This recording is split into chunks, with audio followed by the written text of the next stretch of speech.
Hello there. My name is Joshua, and I am what I am.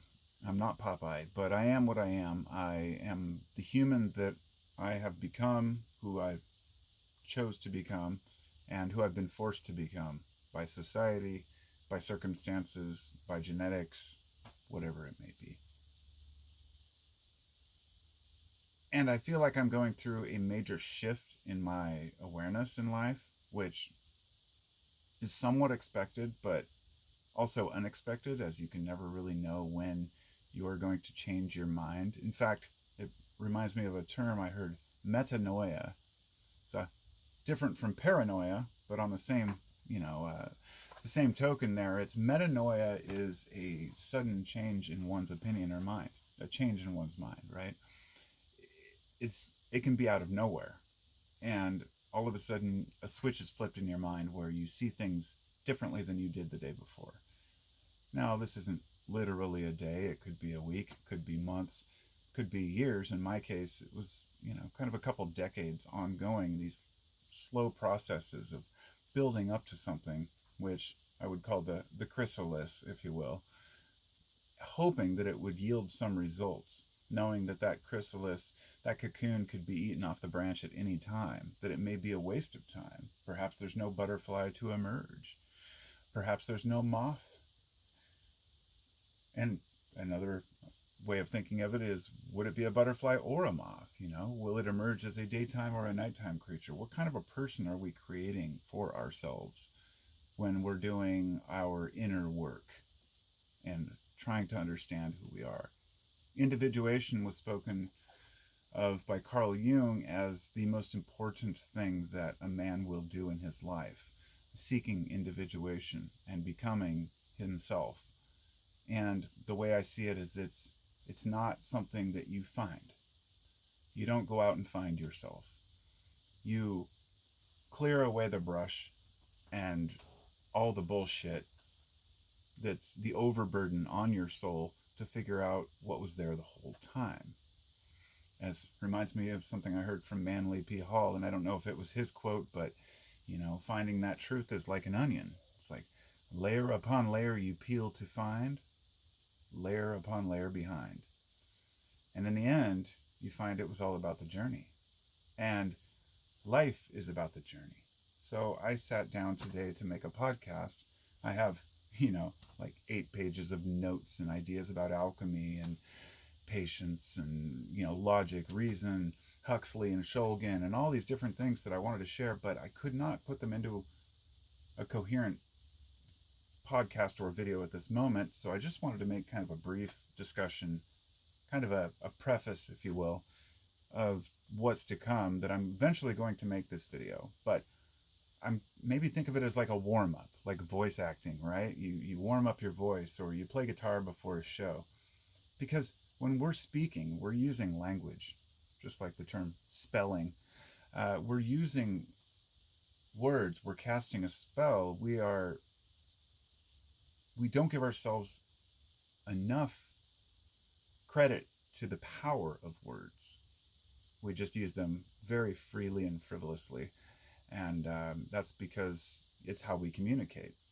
But if you can imagine a time where, or in a situation where humans communicate through gestures, through nods and understanding, language is reserved for things that are much more complex. And here's what I've realized, that there's logic and then there's mystery. And they're almost polar opposites. Logic tells you that things that are mysterious, that you can't prove, or, the ineffable, just basically don't exist. They're not real. They're all figments of your imagination. You need logic to do mathematics, to build a house. You need to figure out how these elements work on Earth in order to live. But you also need this other side, this mysterious side, this, ether, if you will, to find out what your true nature is, your intuition and your soul are saying to you. If you ignore either facet of this, either side of this coin here, you have made yourself miserable for a lifetime. This is, like, I think, the most crucial basis 101 for, living a good balanced life, is to embrace the spiritual with the material, right? So setting that aside, we have fact and faith, which are another direct opposites.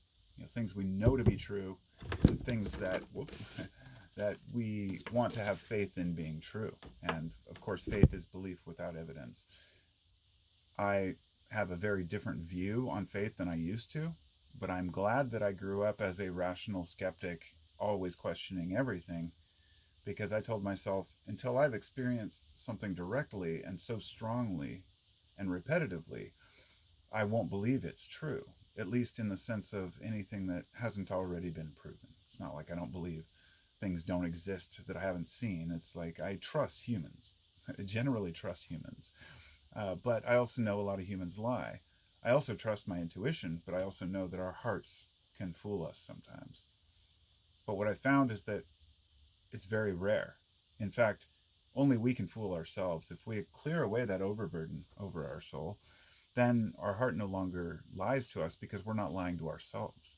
And therefore, when I get an intuition or an idea about something and I believe it to be true, I know it to be true. Reminds me of Carl Jung when he was asked, do you believe in God? And he said, believe? I don't know about believe. He said, I know. And that's always quoted because belief is ignorance. It's I guess not ignorance. It's hope. It's hoping that something is true, because belief is thinking something is true without evidence. For me, that's never been good enough.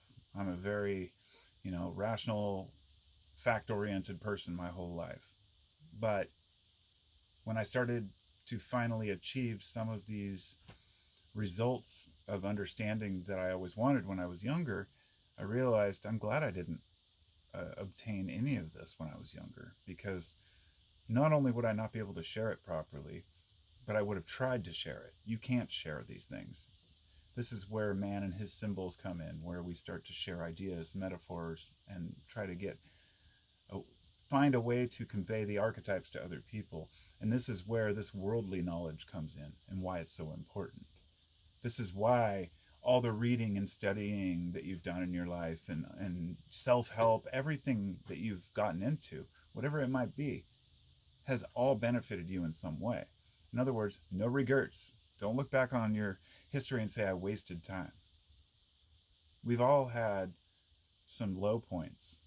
Many people, and most people, have had the dark night of the soul at some point in their life, and they've learned to conquer it and embrace it as best they can, because we're human.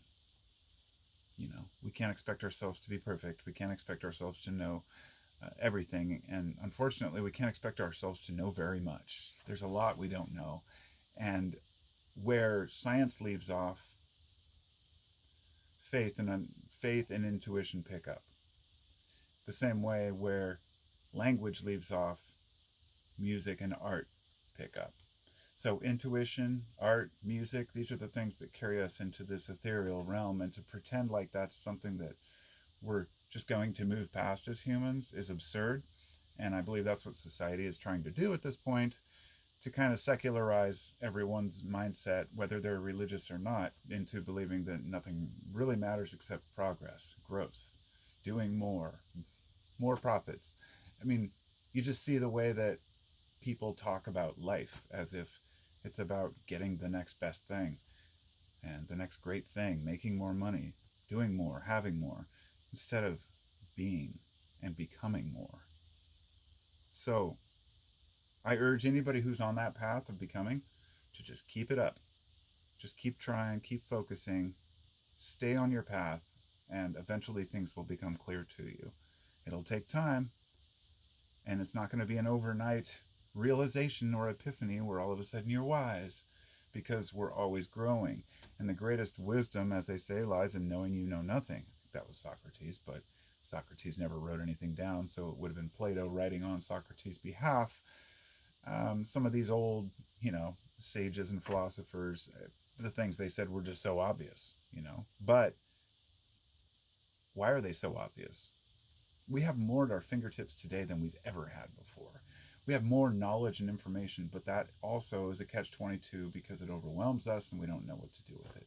So, with that said, This video has already become 10 minutes long, and there's no sense in me going on too long about this because I'm going to do a whole podcast about it.